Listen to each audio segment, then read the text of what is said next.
The United States Secretary of State has praised the Burmese government for their progress on human rights issues in her historic visit to the country this week.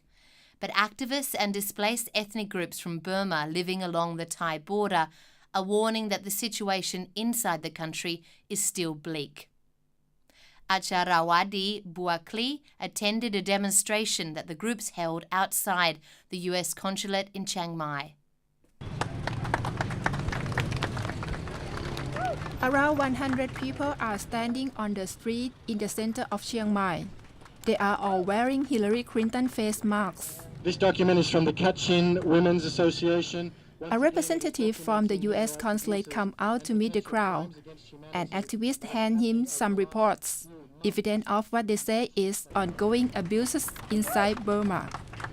Garrett Costin from Best Friend Burma say, "It's wrong to believe things are getting better in Burma." Despite the flickers of progress, the reality is that in many ways human rights abuses have escalated since President Thein Sein took office earlier this year. Renewed conflict in ethnic areas of the country has brought a sharp increase in incidents of rape, torture, extrajudicial killings, and the use of civilians as human shields, porters for the military, and minesweepers. The Thai-Burma Border Consortium recently noted that in the past year, more ethnic people have been forcefully displaced than at any time since the group began keeping track of such statistics in 2002. He is Kontunu, our national representative that won. Listening in the crowd is Tam Ai. He fled to Thailand from the Shan state 7 years ago. He points to a poster of the Salem-faced man. He is the leader of Shan political party and won the second most votes in the 1990 elections after Aung San Suu Kyi. But he was never allowed to rule, and he has been in jail ever since.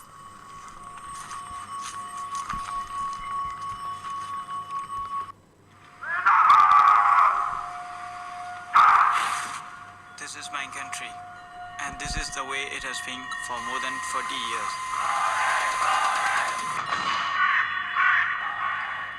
That's why I decided to become a video reporter.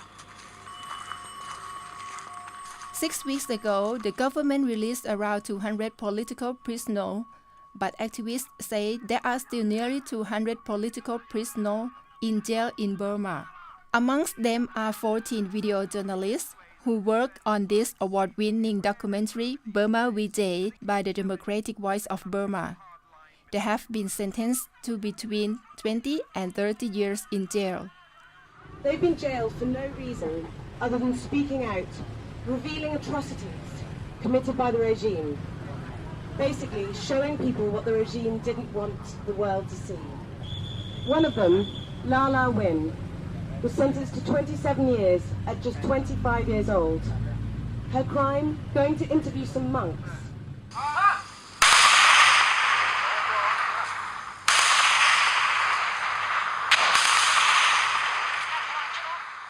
Chan troops dressed in green uniform battle with Burmese military soldiers in the unknown location in the mountains. Since the election last year, fighting between ethnic groups and the government has increased. The Shan group have recently reached a ceasefire, but in the Kachin state near China, fierce fighting continues between independent fighters and the government.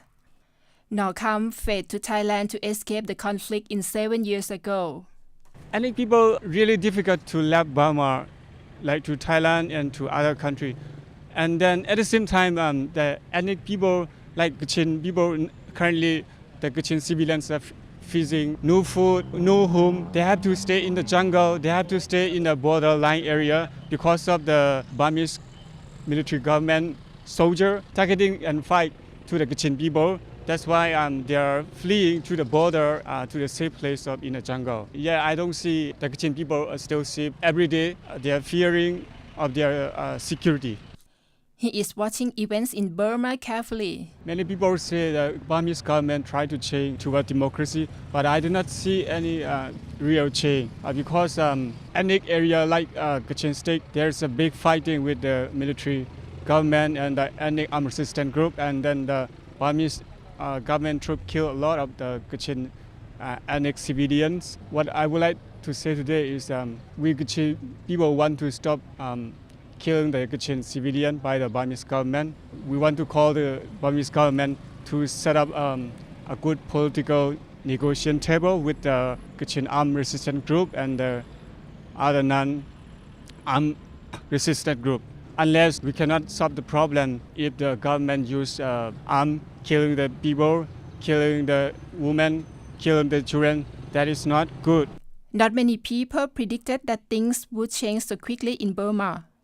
But the focus of attention now is not so much on how far Burma has come, but on how far its leaders are prepared to go along the road toward genuine freedom and democracy.